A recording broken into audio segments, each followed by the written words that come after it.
Bridget to you. Bridget Finclair has been, well, is a very learned spiritual teacher, but she and I met because I was guided to do something called magnified healing, and approached Bridget for this course that I'd never heard of before. Most of us have heard of Reiki, for example. I wasn't even a Reiki practitioner at that point in time. So magnified healing was the first course that I undertook, and there were 6 others, and Bridget had this 7th space available, which I took up, and the world really opened up to me in a way that I had never previously understood, even though I'd always had those spiritual connections. But as I think I've alluded to some of you in the past, it had always been, I just didn't understand it, and so didn't really connect with it or try to set it aside. But doing that magnified healing course really set me on my own journey. And it's thanks to Bridget and all of her wonderful spiritual teaching. She even took me back into hypnosis once, because she's a hypnotherapist, NLP practitioner. She's an authoress because she's written a book called Red Dress, if anyone's interested in reading that, which also is a bit of life experiences, but with that spiritual connection, isn't it, Bridget? Yeah. But she's going to come and talk to you now about spirituality, really, and how we've all connected into becoming doulas, and answering that call in our life journey, in our life path, and a little bit perhaps where you might want to go to in your future, because Bridget has put together this wonderful it was in a classroom, but it is now a virtual course called the Bone Circle, which sounds absolutely fascinating and riveting to understand. So I'm going to hand over to Bridget, and she'll probably tell you a little bit more about herself. So awesome. Thank you very much. Over to you. Thank you so much, Jane, for that introduction. And just want to say that it was a long time ago that we did that magnified healing course, but it was a wonderful thing for Jane because she was ready. She was really ready to reach out and open up in a significant journey. And I think this is to do with soul work. So let's just try to take this huge subject. I've been on this spiritual path of learning for almost 30 years. It's kind of when I had my daughter, who's nearly 31. And shortly after that, I started searching and seeking. And I think that's how spiritual journeys begin. So I always light a candle whenever I'm teaching anything, whenever I'm doing anything. I've got a little candle in here. And I always do that to bring in the light. Now, I'm on to singing bowl, which I meant to sing. Hold on, see if I can reach it. Yes. So I thought what we do, and I do this a lot when I'm teaching, is to just connect, because sometimes you're in your house and Susie's somewhere else, isn't she? So we're all dissipated all over the place. And actually what's really nice, particularly for you guys, because you know each other, is to just connect with the people online as if we were in a room together, and as if we were all around a table, or as if we were all around a circle. So we can do that, and we can open this circle. And you can imagine, even for the people who are going to look at the recording, imagine that you are also within our circle. You can put your left hand up, because we always receive with the left hand, and the right hand down, because we give with the right, and then you'll be holding the hands in the circle. So you can imagine that right now, just connecting to you all there. And if you want to close your eyes, you can, and if you don't want to, that's fine. So what you can do is, you can just feel this connection, person to person, heartbeat to heartbeat, breath to breath, even city to city, even country to country, because I'm in South Africa. And there is still this connection, this quantum entanglement, if you like, this connection between us. And you can take a long, slow, deep, even breath all the way down into the belly in your own time and way. You don't have to do it how I count it, all the way down into the belly, and you can hold it in the belly for a moment. And then when you're ready, you can exhale and let go. And you can pull the belly in to breathe out the last bit of breath. And then you can take another long, slow, deep, even breath all the way down into the belly, breathing in light, breathing in love, breathing in prana, breathing in the spirit. And then you can hold, and as you breathe out and exhale, you can let go of tension, let go of stress, Let go of thoughts and come fully into your body right now. You can do one more. All the way in and hold and breathing out, coming into this space. And you can imagine using that mind of yours, a beam of light, a beautiful sparkling beam of white light. Might be tinged with purple or might be tinged with blue or pink, but it's a white, sparkling, bright light. Imagine it's coming down from above and it's hitting the crown of your head and it's going down into your heart, into the center of your chest where your heart chakra is. And you can just think for a moment of someone or something that you love. Could be a pet, could be a loved one, could be a sunset or a special place. And you should feel that heart opening like a flower. Just keep thinking, people, places, things that you love. And that light can flow out from that flower and out through your arms. And it can go out and around the circle.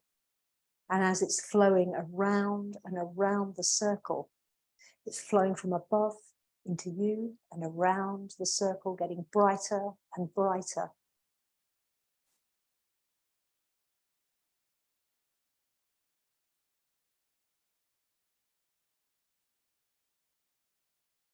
So I'm also going to call for a higher light. I'm going to call in the name of vibration of Abba Natumid, Father of the Eternal Light, Ima Natumid, Mother of the Eternal Light, and Christu Natumid, the Christ light, the anointed light, which is unconditional love, to come in, to circle us all and put us in this space of love, truth, and service.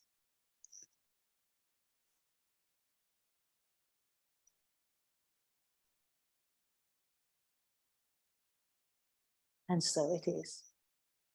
And when you're ready, you can come back.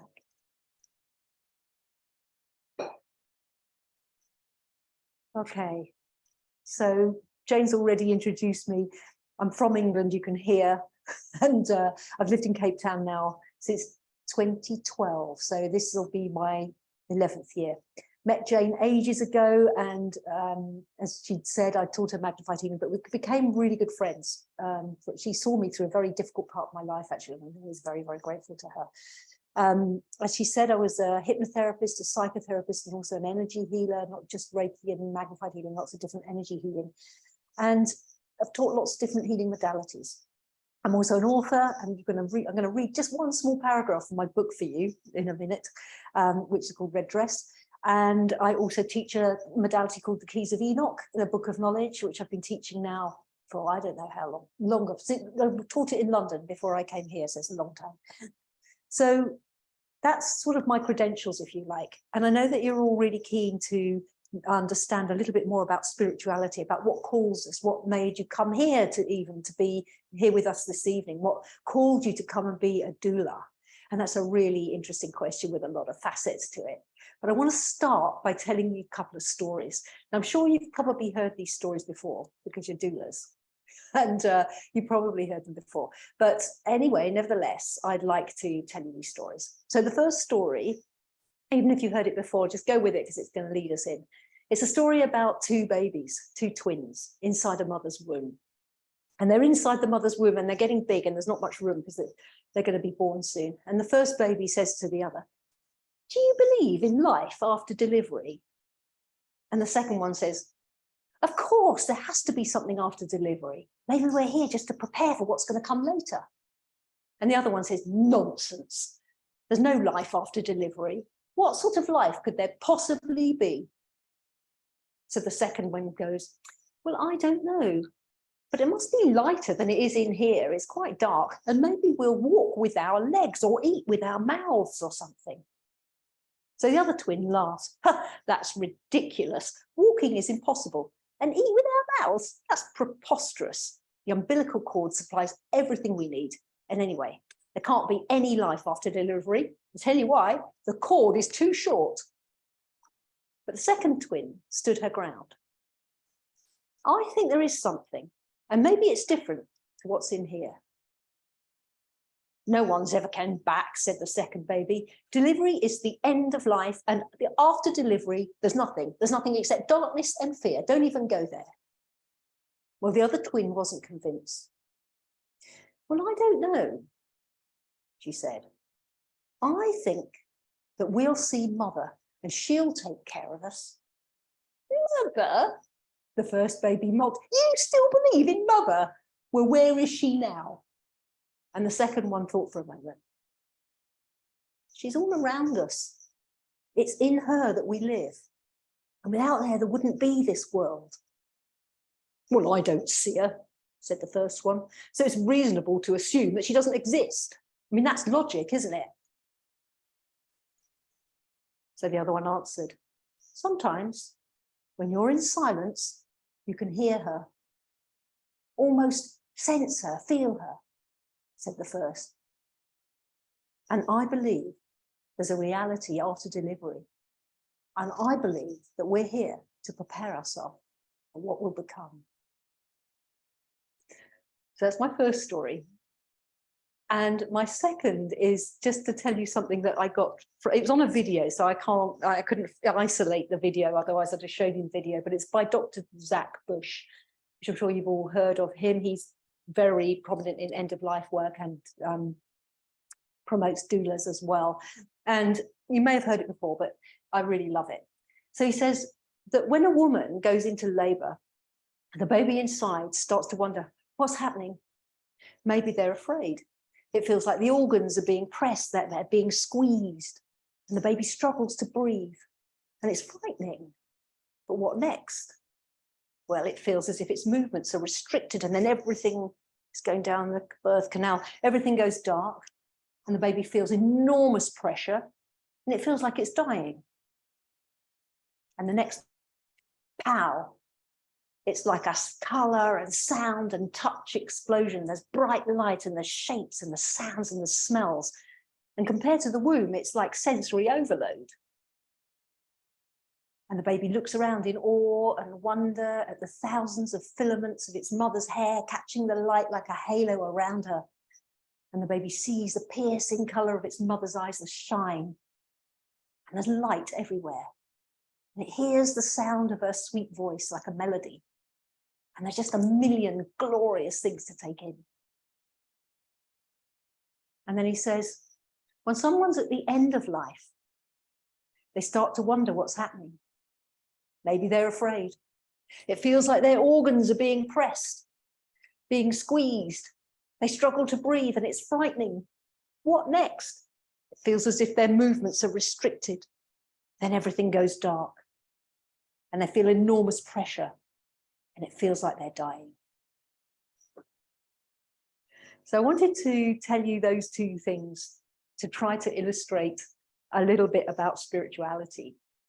Because consciousness, the universe is made up of consciousness, not just our universe, but the entire galaxy, not even beyond the galaxy, the entire multiverse, the cosmos, is made up of consciousness. And that consciousness is within us. That consciousness is within everything, actually. It's in plants and animals as well. And that consciousness continues beyond the death of the physical body. Now, we know from physics that energy can't be destroyed. It can only be transmuted or changed. So it has to be another phase of existence. So we can think of death as a rebirth into another world with more light. So that alone is a very special thing that calls, I think, doulas, whether you're birth doulas or end-of-life doulas, because there has to be a certain sensibility. You have to be compassionate, be caring, be strong, be wise. And that takes a certain type of person who is becoming more conscious, more aware that there's more in life than the five senses, more in life than just earning money and going shopping. So it's a very special thing. And I wanted to kind of further talk about end time, because I believe that we're now, and I think a lot of people do, and it's in the news quite a lot, that we are living through what is called the end times, which has been prophesied in many different wisdom teachings, where they're going through these end times now, and we can see that in what's happening with the world. But what we don't talk about so much is that there's a new beginning.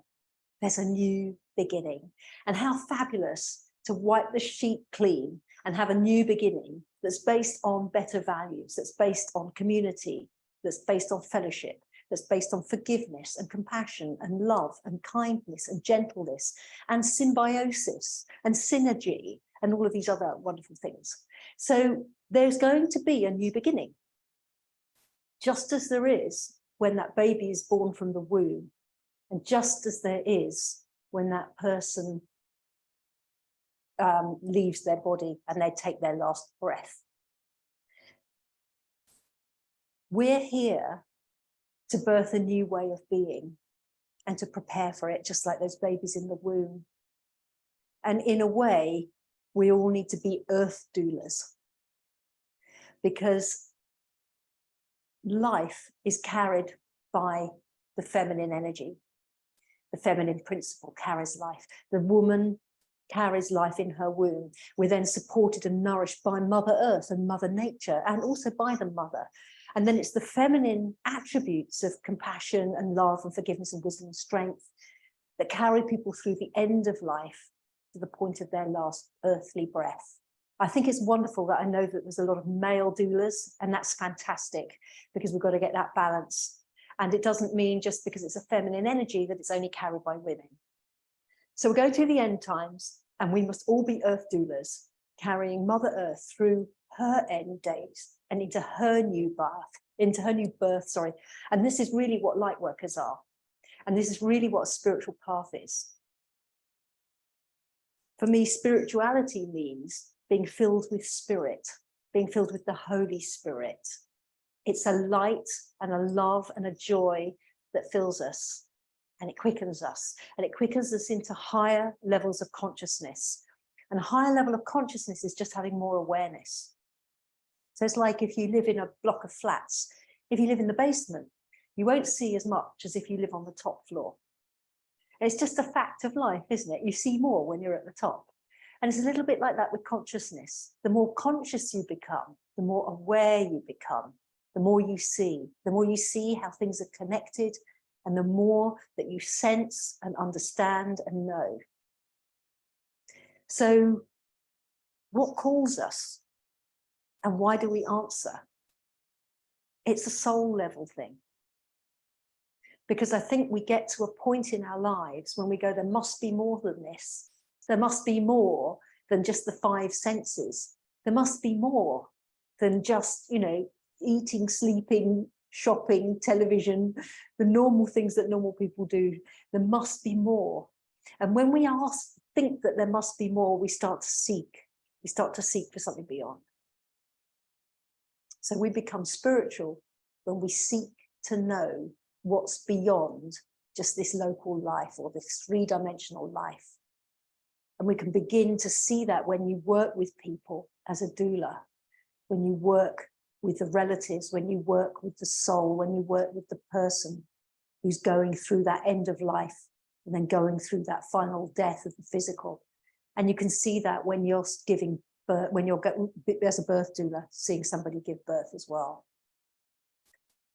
We know that there's something more. There's something more than just logical, rational thinking. And I think that's what Jane was saying at the beginning when she did magnified healing. And she was, a very accomplished career up until then in the nursing career.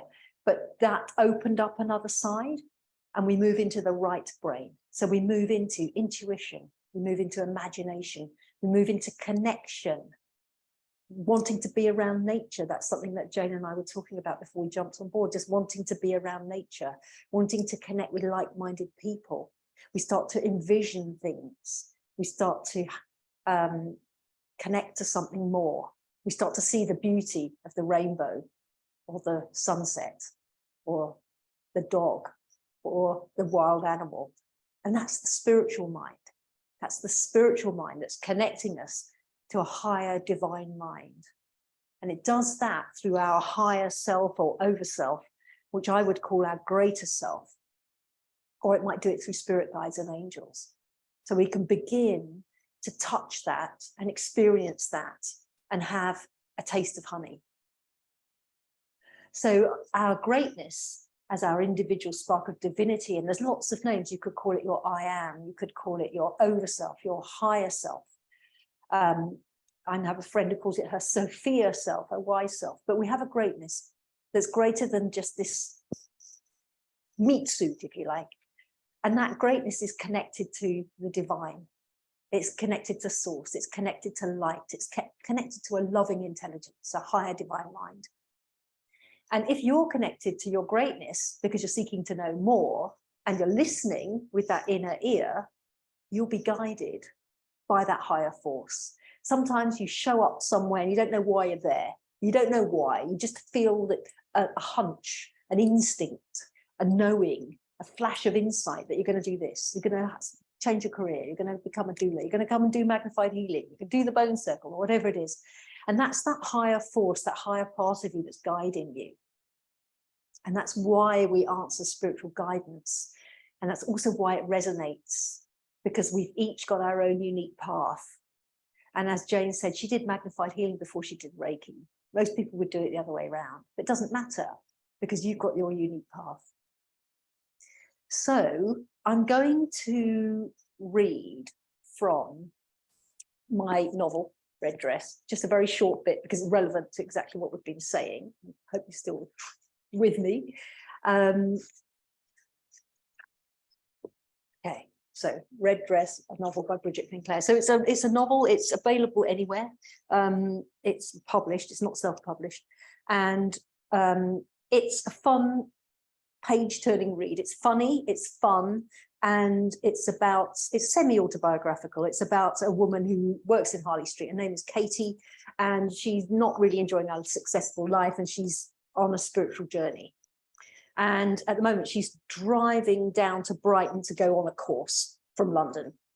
And she's thinking about this kind of group of spiritual people that she's getting to know that are like-minded. And actually, further in the book, she gets a name for it. And she calls them Moses, M-O-S-E-S, which stands for Movement of Spiritually Enlightened People. No, souls, sorry. Movement of Spiritually Enlightened Souls spells Moses. So she calls them Moses, her group of people. So I'm just going to read you, it's literally one paragraph. Winding through the villages just outside Brighton, Katie's mind was smoothly ticking over. The secret society was like a shoal of bright spiritual people tumbling along the same crystal waters. They gathered at seminars, read similar books, discussed metaphysics and mentors, and saw the importance of connecting with nature and sitting in silence. The waterway was peppered with crucial coordinates, which they swam towards, mysteriously guided by intuitive forces, each following their unique path through the rapids and into deep pools and warm shallows. Not everyone would read the same books or attend the same lectures, but they'd all be led according to their needs. They might swim alone, then regroup, only to split and rejoin later, alone, yet in the same shimmering stream. Alone, yet part of the shoal, the current carrying them towards the light, taking them home. It was all about learning, growing, and discovering. So I hope that kind of sets the tone for what a spiritual journey is and how it happens and why we're called. So this is the first slide, and you can see below here, this is the bone circle, which is what I teach now. I'm actually used to teach in person, and I'm about to put it online, and I'm about to pilot it, and then it will go online, and anybody who wants to do it can do it. So it's part of the bone circle training is what we've been talking about. It's knowing that there's a much greater infinite reality. There's a huge reality, and we can't fully really comprehend it, but we can experience it. And we can touch it, and we can get moments of it. And in fact, we can connect to it, and we can harness it as well. So it exists on many levels, different realms and different dimensions. But I like this picture here. of the man's head poking out from the firmament. So here he is, here's his house, and his tree, and the sun, and the moon, and the stars, and he's poking his head out, and he's seeing that there's other whole kind of workings going on out there. And that's really part of what's going on. We are living in a duality, which is connected to a much greater reality. And this is what happens when we are with people who are dying. Their soul is going on to another reality. If you want to know more about that and the journey of the soul, by the way, there's a very good book called Journey of the Souls by Dr. Michael Newton. And he is a hypnotherapist, and he works with a lot of clients, and the book is case studies. And it took people between lives, and they reported back what they saw. It's a fascinating book to see what happens to the soul after it leaves the body, and how it goes through a whole cycle and it comes back into reincarnation. So if you're interested, I love this book because it's written by somebody who really knows what they're talking about. But the soul is here to learn. Consciousness is everywhere. We talked about consciousness, awareness, it's life really, I suppose.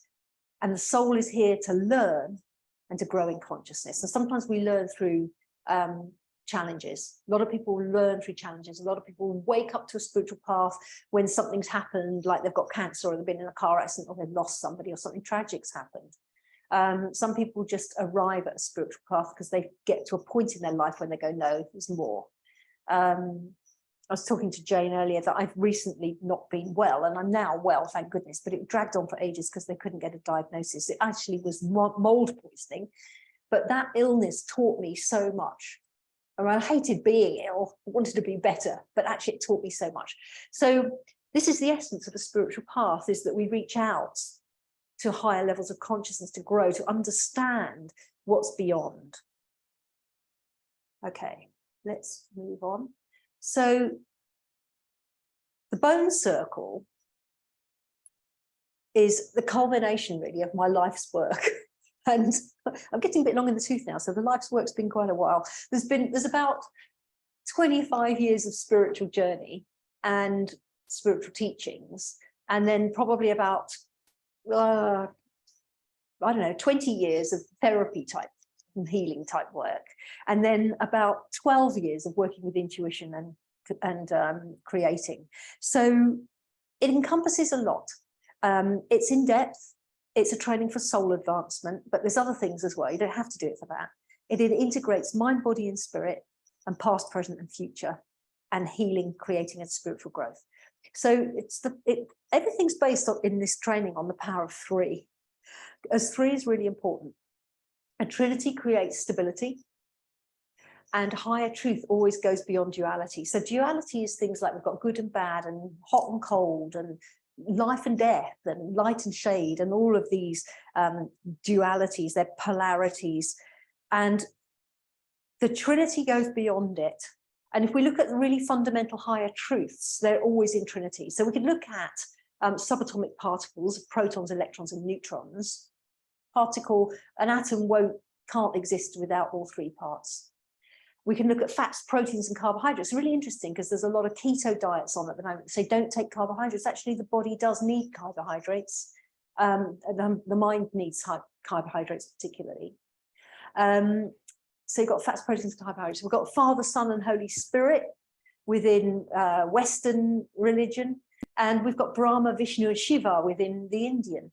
And in actually all wisdom traditions, there's always these threes. So that's why we kind of work with the power of the Trinity. So let's move on. There's three integrated aspects to the Bone Circle training. And one is that it's a training program to live your best life. So it's about creating what you would love in your life. And a lot of people are able to create one or two things, but not everything. And so that's what I've kind of been learning for the last 12 years, is how to create, for example, a relationship, a loving relationship with my soul partner, how to create this house where I live, a life, where to live, the work I'm doing. So the training is about living your best life, but it's also about a way of life that expands consciousness, because you're constantly growing within the Bone Circle and constantly tapping into what your soul's here to do. because what we do is work with intuition and tapping into our higher self and getting information about what we're meant to be doing here, what our soul purpose is. And the third part of it is that it's a community of people. So there's a community of people, which is a growing circle of light. Because once you start to live your life by the premises or the structure of the bone circle, it starts shifting things, and then you need to have like-minded people around, because together we're really strong. And everything now needs to move into togetherness. The earth is polarizing. The whole of humanity is polarizing. There are some people who are becoming more and more selfish and more greedy and more warlike.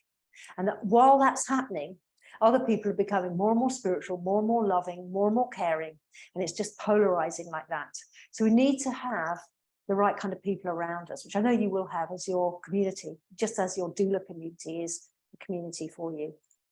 So the three areas that I kind of are my expertise, if you like, and also my passions are therapy and healing. Jane talked about that a little bit. I spent 15 years as a solution-focused psychotherapist and hypnotherapist in Harley Street. I was an energy healer, and I've had the privilege of working with thousands of incredible people, helping them to overcome trauma, helping them to overcome the past, helping them to understand their childhood wounding and to rise above and rise beyond. And it's always my greatest joy to see that client head held high, feeling confident, walking out into the world.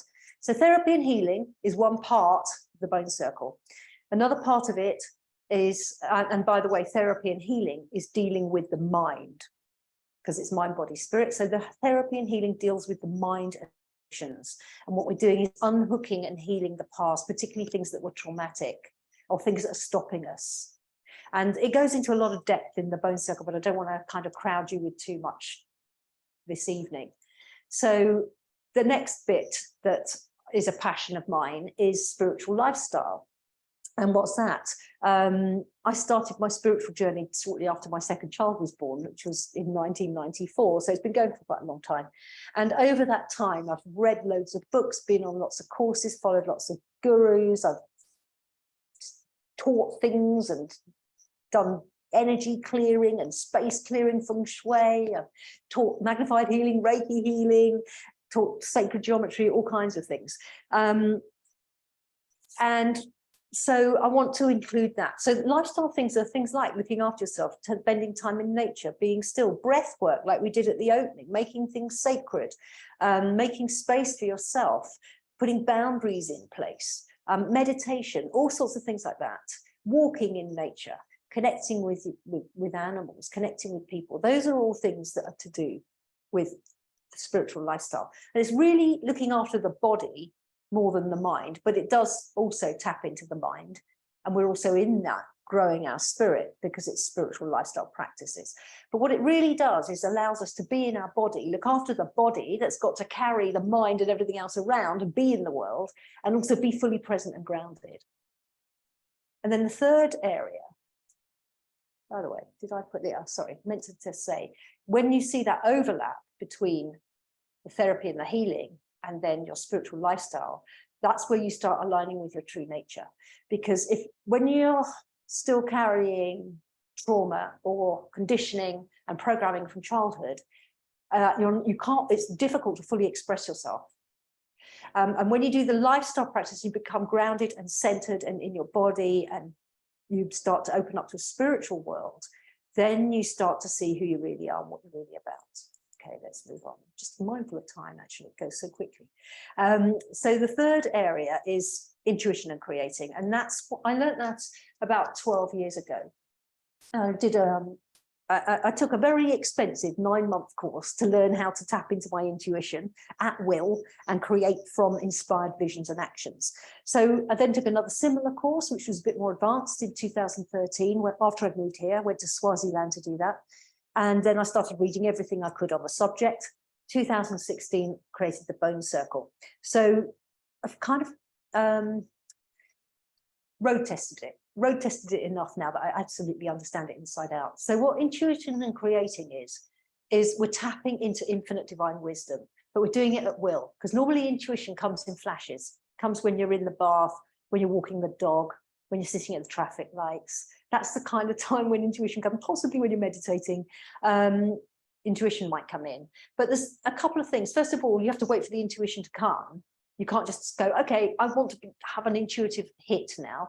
And secondly, the mind can play tricks with you. So you can get an intuitive hit and then you go, oh, but I'm not sure. So it's teaching you how to definitely tap in and know that that is your highest truth and your true north, without the other part of you going, oh, but that might not be right. So it's tapping into the divine infinite wisdom and using the spiritual intuitive mind. And from that, we get the soul's direction and purpose. What is the soul here to do? What is the soul wanting you to do next? What direction is it taking you in? What is your purpose and mission here? And what is it that fills you up? What do you love? What absolutely makes your heart sing? That's really what forms a really big part of the training. So from that, we end up visualizing, creating and manifesting the future. So we're in control to some degree, not 100%. We can never be 100% in control of what we're creating in the future. So that really creates the bone circle. You've got the past, the present and the future. You've got mind, body and spirit. And as you see, you can start overlapping. You start to know and create your joy. You start to live your purpose and contribution. You have to heal the past because otherwise it affects the future and the now. You have to be present. Otherwise you're always living in the past and worrying, or living in the future and you're anxious. And you want to be able to create your future purposefully, on purpose and according to soul purpose. The bone circle is in 5 modules. I don't know at the moment how many sessions will be in each module, because I'm piloting it for that reason, to find out exactly how many sessions and that needs to happen. So basically, introducing the bones is the basics, gives you all the very, very sort of orientation of what the thing's about. And it's free. It's completely free. The reason for that is I don't want anybody to embark on this course without knowing what it's about. And I can't even explain that in the sort of 45 minutes that we've got here. So this is why I'm only giving you the bare bones. So introducing the bones is free, doesn't cost you anything, and it will tell you everything about the rest of the course. The bare bones, which is the next one, is a framework for living in the creative orientation, and it's also for raising vibration and becoming aware of old patterns that no longer serve you. So it's actually really meaty. You can pretty much, make a lot of positive change with just the bare bones. It's not going to be that expensive. Fleshing out the bones is the next one, and that's understanding a lot more about past conditioning and how you've got a small self and a greater self, and how your small self sabotages you. You learn to start creating on purpose, according to your soul purpose. You start to understand what's called underlying structures. You start to learn spiritual lifestyle practice, and you start to learn conflict resolution techniques, all sorts of meaty stuff. Then the last 2, the beautiful bones and mastering bones, are really complicated. Well, not complicated, they're just in depth. So the beautiful bones is where you receive what's called your gift of life, which is the gift that's given to you by spirit, which is your life to live. And then you create that life, and in creating it, you're actually giving. Because look, I'm creating the life I love, and what's happening? I'm giving all this information to you now for free, because we go into service. Jane, for where she is giving this as part of your doula thing, as giving this as part of a community. Remember with Jane, we used to have those light worker meetings. They were just given.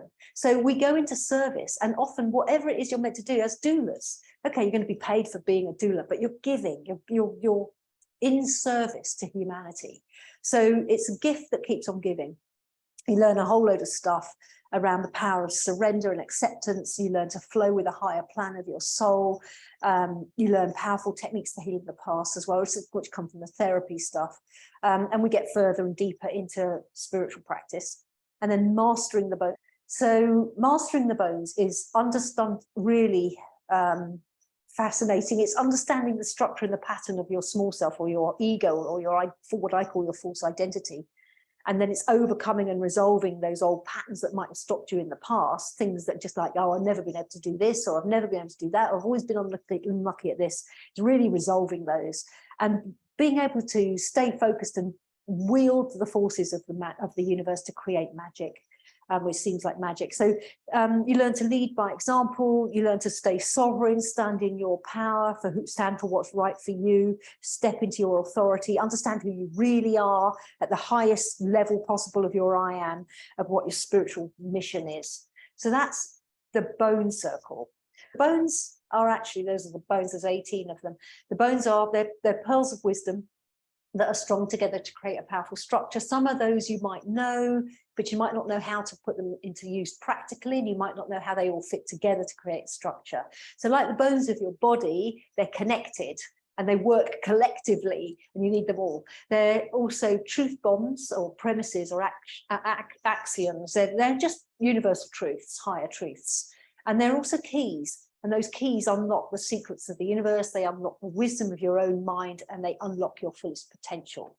So I think we're probably, I think I've got one more slide, and that is just so you can see what the actual bones are. And the whole training is based on these bones and understanding these and putting them into practical use and how you do that. So the bones always start with love is the way. That's our first bone at the top. And that's the first thing, because it's all about love. The whole training is about love. It's about creating what you love. It's about loving yourself. It's about being loving, and it's about being in service to others. That we use a structure of love, truth, and service. So I'm going to stop there. I just wanted to thank you, because even from what I did hear, as in the beginning and certainly the end, I missed the middle bit, just sounded so very interesting. And leaves me just to say thank you so much. Thank you for inviting me. And it's been really lovely to just talk about something that I'm really passionate about. To me.